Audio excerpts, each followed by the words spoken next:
An extremely disturbing story out of Southeast Florida where deputies found a murder suspect biting off a victim's face.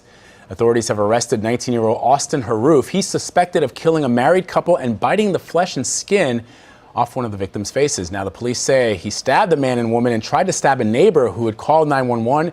It took 4 deputies and a canine to take him down. Officials say Haroof is a student at Florida State University, and apparently his fraternity brothers have been looking for him. The attack appears to be random.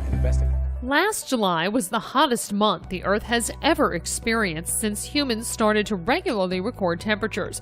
According to researchers at NASA, July was 1.51 degrees Fahrenheit hotter than any of the Earth's hottest temperatures between the 1950s and the 1980s. They say the sweltering conditions are down to the combination of man-made climate change and the effects of El Nino. Woo Soo-young explains further. This July was the world's hottest month in recorded history. According to NASA, July 2016 was 0.84 degrees Celsius hotter than the 1951 to 1980 global average, taking into account both the sea surface temperature and air temperature on land. That's 0.11 degrees above the previous record set in July 2011 and July 2015, which had been tied for the hottest month.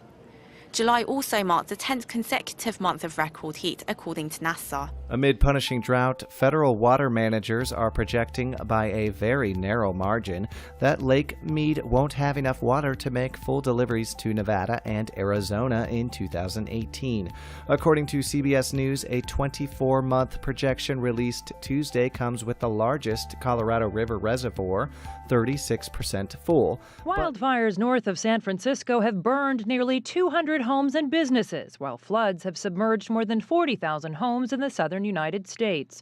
In California, more than 4 years of drought have fueled thousands of wildfires. Authorities arrested a 40-year-old man for allegedly setting the blaze that left Lower Lake, California, looking like a war zone. I was here when I see the flames coming. Like a minute and a half, it was right here. They just come so fast. It may be slowing down. Fire department officials say more than 1,600 firefighters have contained about 20% of the 10-day-old wildfire. The devastation is huge, the devastation is expansive, and there are hundreds of homes and buildings and structures that have been lost as a result of the fire activity yesterday. 2 days after more than 61 centimeters of rain fell on Louisiana, search and rescue teams are looking for survivors. They've rescued more than 20,000 people. At least 10 deaths have been connected to the record flooding. Just a couple hours, we probably had 6 foot of water. This man barely escaped with his wife and kids as the waters rose. Basically, we lost everything, other than our lives. Authorities here now focused on getting the lights back on at some 34,000 homes and businesses. If water doesn't destroy these structures, they worry mold will. It's not imagery you'd associate with one of the richest countries in the world. In 2015 alone, the UK's biggest food bank network, the Trussell Trust, provided more than 1 million 3-day food supplies parcel to the needy. But now there's a shocking byproduct of food poverty. 391 people died in 2015, where malnutrition or effects of hunger were mentioned on the death certificate. This, according to the Health Minister, Nicola Blackwood. This is up from 27% in 2006. Food insecurity in Britain remains a worrying issue. There are also calls to educate Brits on making better food choices. I would say that's probably more due to ignorance in what foods to get. I mean, a lot of food, nutritional food, is very cheap. Carrots, quite nutritional, they're cheap, potatoes, vegetables. The role of education in that is just so important, to get people to eat well and to think what they eat. As families are forced to make difficult choices about the very food they eat, campaigners want the government to step in and do more to prevent needless deaths. And now to Somalia, where United States Special Forces have reportedly killed more than 30 al-Shabaab militants, including senior commanders, during 2 separate security operations in southern Somalia. This all took place over the past 4 days, with sources saying the operations took place on August 10th and 13th and targeted insurgents in Sakau town in middle Juba region. Al-Shabaab leader Abu Ubaidah is suspected to have either been killed or captured during the operation. Flying warplanes over the Scarborough Shoal, conducting drills in the South China Sea, joining war games with Russia. and sending militia fleets swarming into waters contested with Japan. Ever since The Hague struck down Beijing's claims to almost the entire South China Sea, China has doubled down on its aggressive strategy, increasing the risk of an inadvertent clash between China and the other giant, America. A new study by Rand Corp says that a Sino-US war is a possibility as China flexes its muscles in the disputed waters. Violence could ignite quickly since each side has a strong incentive to pull the trigger first, rather than risk losing their planes and ships to precision attacks from the other. Many today think that armed conflict between the world's two largest economies is unthinkable. After all, China and the United States are the world's largest trading partners, and closely linked in many ways. But the Rand report notes an increasing confidence among Chinese military strategists that they could conduct a short, sharp, and victorious war. But Intel unveils something that blends the lines of reality even further: Project Alloy. Oh my gosh, I have hands. It's called merged reality, and it takes away the headset cord and eliminates the need for handheld controllers. Instead, you use your real hands in the virtual world. Alloy warns you if you're going to bump into real people or objects. Not only move around freely in the virtual world, but he was able to bring the real world into that virtual world, where he used his hands or used the dollar to interact. And we can do that with almost any object, and we can flip that. We can take the virtual world into the real world. Now, frankly, it's a little confusing to have yet another term. We've got augmented reality and virtual reality, and Microsoft talks about mixed reality. Now we have merged reality.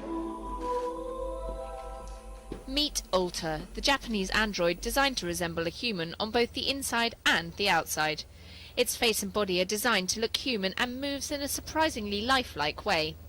A neural network and 42 pneumatic actuators power Alter's random movements, and the robot can even sing. We haven't yet been able to do fundamental research on what life and vitality is. However, if we can feel something close to life in Alter, this robot will be the first one to be human-like from the inside. Alter's movements are a reaction to movement, temperature and humidity in its immediate environment. Its developers say Alter's ability to determine its own movements is a real scientific advance. Watching more than 5 hours a day of what I like to call the Satan box lowers sperm count by 33%. Copenhagen University did a study with 1,200 healthy young men to see if the lazy lifestyle affected fertility. Binge watchers had 37 million per milliliter sperm count, while non-watchers had 52 million per milliliter sperm count. These Netflix and chillers without the chill also had lower levels of testosterone, which the body absolutely needs to produce sperm. Sitting at a computer, the study found, however, did not have the same effect. This article makes the point that those who binge watch may be neglecting their health through lack of exercise and healthy eating, both crucial for maximum fertility. Other studies have found other possible causes for decreasing male fertility over the past few decades. Junk food, poisoned drinking water, and BPA are among them. Angola and the Democratic Republic of Congo began an emergency vaccination campaign this week to fight a yellow fever outbreak. The outbreak has sickened thousands of people and killed more than 400 so far. The two countries, which together reported more than 6,136 suspected cases and 953 confirmed cases since the outbreak began in December, plan to vaccinate more than 14 million people. The World Health Organization approved 21 million vaccine doses for Angola and 11.5 million doses for Congo. Health officials in Hawaii have ordered several sushi restaurants closed after they were suspected of being the source of a hepatitis A outbreak.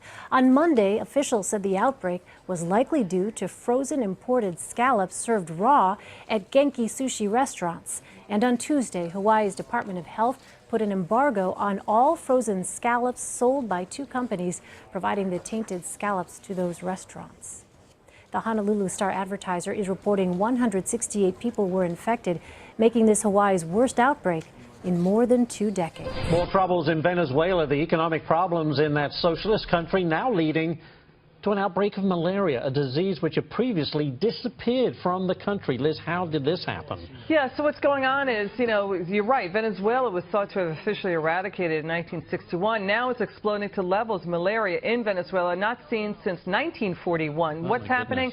People are so poor and so desperate for work. They're working in the watery mine pits to look for gold in the country's mines. That is a breeding ground for the mosquitoes that carry malaria. So they're coming back into the cities.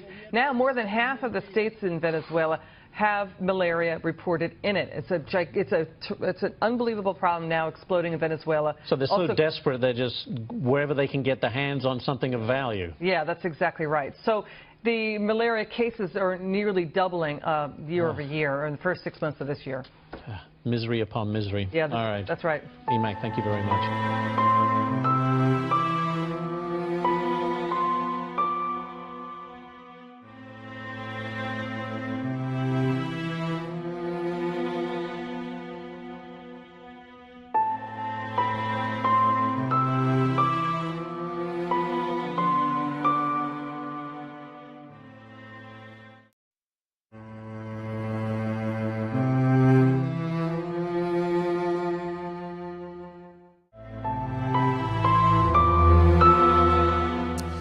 An extremely disturbing story out of Southeast Florida where deputies found a murder suspect biting off a victim's face. Authorities have informed him. The attack appears to be random and investigated. Last July was the hottest month the Earth has ever experienced since humans started to regularly record temperatures. According to researchers at NASA, July was 1.51 degrees Fahrenheit hotter than any of the Earth's hottest temperatures between the 1950s and the 1980s. They say the sweltering conditions are down to the combination of man-made climate change and the effects of El Nino. Woo Soo-young explains further. This July was the world's hottest month in recorded history. According to NASA, July 2016 was 0.84 degrees Celsius hotter than the 1951 to 1980 global average, taking into account both the sea surface temperature and air temperature on land. That's 0.11 degrees above the previous record set in July 2011 and July 2015, which had been tied for the hottest month. July also marked the 10th consecutive month of record heat, according to NASA. Arrested 19-year-old Austin Haroof. He's suspected of killing a married couple and biting the flesh and skin off one of the victims' faces. Now, the police say he stabbed the man and woman and tried to stab a neighbor who had called 911.